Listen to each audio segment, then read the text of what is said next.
Today I'd like to explain why the tarot works. And so what you're going to get today is, for the first time in its history, it can now be explained why this works.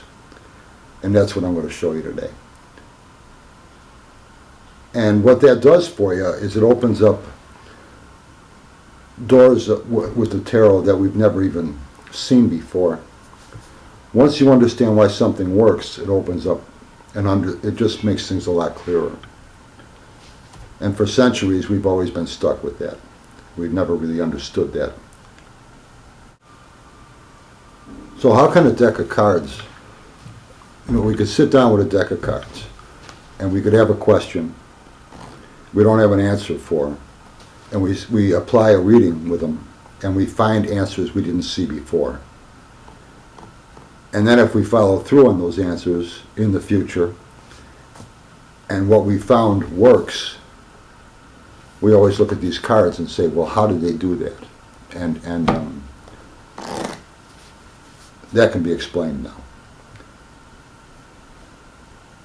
And before we couldn't explain it, so what we've always had the problem with that was, if you can't explain, if you don't know why something works, you can't improve it. So we've been forced to use the same applications with the tarot for centuries now, because we didn't understand what we were doing with them. And now that could change. We've done a lot with the cards themselves, but we haven't done anything with the application. And anything that's ever been written about the tarot usually starts out by saying that reason why it works hasn't been revealed to us yet, or for some reason that we don't understand, this just works, or some other vague reason why it works that really can't be confirmed or anything conclusive. It's nothing really there that we can prove. And so the book's written usually in a way like, we don't know why it works, but we do know if you do this, this, and this exactly this way, you get good results. And with that type of thinking, you can't improve anything. You'd have to follow instructions. So we've been forced to do paint by numbers type of readings for centuries because of this. But once you understand why it works, you see you can make a lot more effective approaches or applications with these readings and these cards. And if anybody's watching my videos or reading my books, you'll see my way of doing it is a lot clearer, and it makes a lot more sense. And that's because so far I'm the only one who sees this application or reason why. And so I'm able to change things in ways that make it a lot more effective. In my meanings of the cards, as well as my applications of card spreads, it seems to work out very well. Now, I've been using those applications for many years as a professional, and I know that they work very well. So what is it we're doing with these cards? Why does it work? In the 1950s, in 1950 I think it was, psychology came out with a new study on the way the genius mind thinks. Names like Da Vinci and Einstein, Galileo, Darwin, Ford, Edison, and all these other people. And what they started to do is they wanted to look into how they came up with their ideas. And they found they've done a lot of study on it, they've done a lot of research. That's 70 years now. And they've defined things and tested things. And they found, basically what they found is we're all born with that type of thinking process. It's a natural way of thinking. But we repress it as we go through school. We don't really develop it any further from what we had. And we didn't really understand it to begin with, so we don't really do anything with it. At least most people don't. We develop the rational side of the mind instead of the mind that has your imagination and your intuition. Einstein said imagination is more important than knowledge. And if you understand this concepts that I'm talking about here, you can see what he's talking about.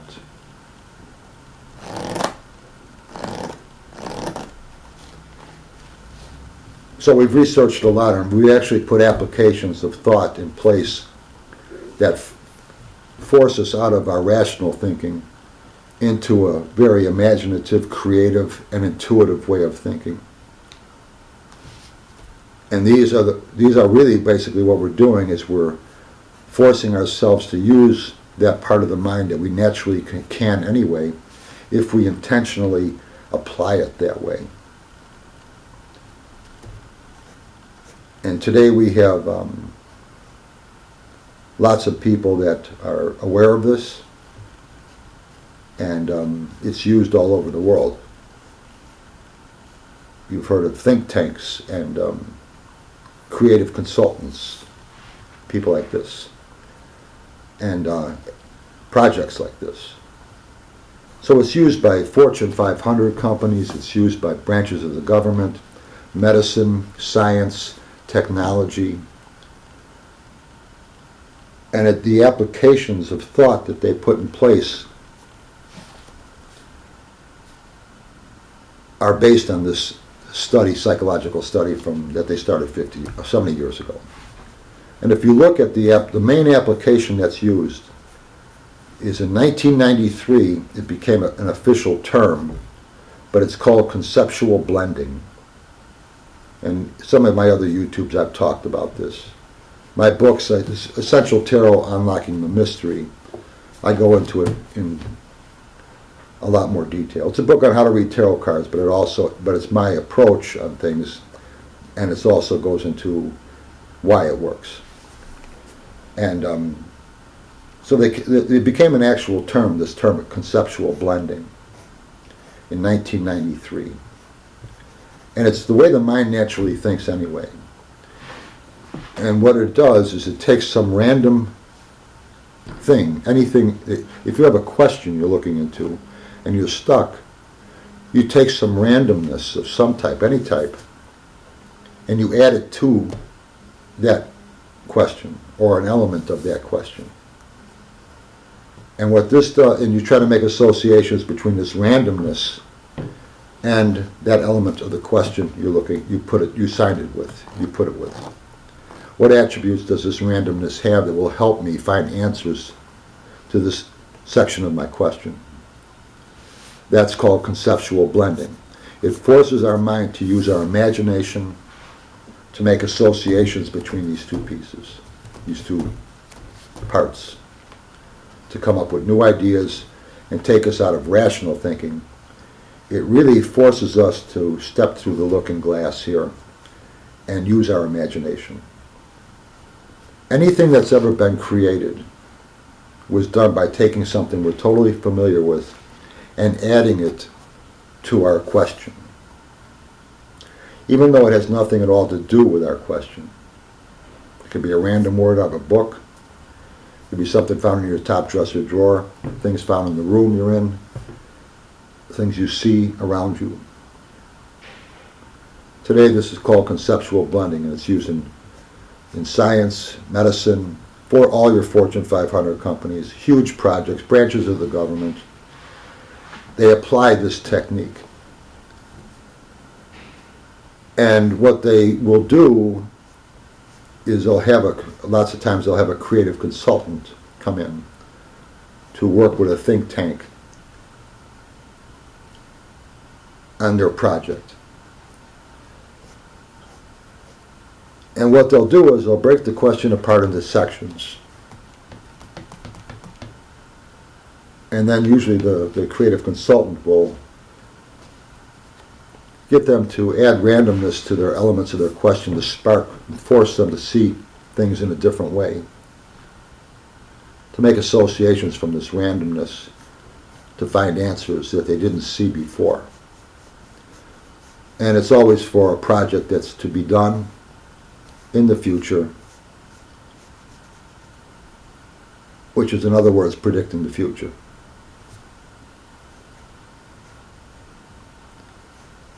These applications that they use, that basic application that's used by creative consultants and think tanks, by huge companies on huge projects, and by inventors and authors and other people like that who are looking for creative ideas. This application is identical to a card reading. The question is broken apart into sections. In a card reading, it's broken apart into sections through a card spread. The positions of a card spread are elements of your question. And then a random stimulus is placed into each one of those positions or elements of your question, known as a tarot card. And the tarot card, random tarot card placed here or placed there, forces us to make an association with the card's meaning or whatever ideas we get from the card that's sparked in our mind from it, whether we look at it metaphorically, symbolically, or with a specific meaning, or the images on the cards, whatever we want to use, we force ourselves to make an association between that card and that element of the question. This is why a tarot reading is so effective in finding ideas and answers that we never saw before. This is why it works. And once you understand this, it opens up a clarity about how to apply these cards in ways that we never had before. Like I said, we've always been forced to use applications just because we knew that this worked, so we just got to keep on using it this way. Once you see why it works, and you understand it for the first time in its history now, it allows you to refine it, improve your readings, improve your techniques, and give you a clearer understanding of what you're really doing with these cards. The mystery of the tarot was never in the cards themselves. It's been in their application.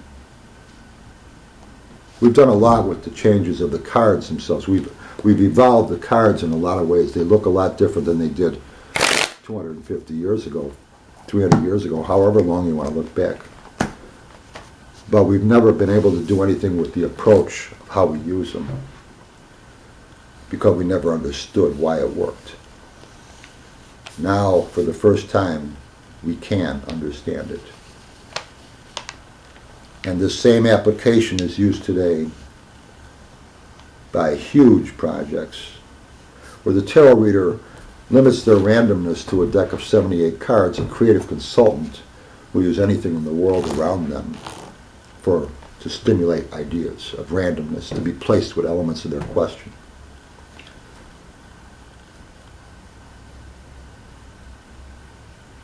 So look up conceptual blending. I talk about it a lot in The Essential Tarot, Unlocking the Mystery. And I have a lot of YouTubes out there on just talking about this too. I teach private lessons on the tarot, and I have a lot of students that now see this.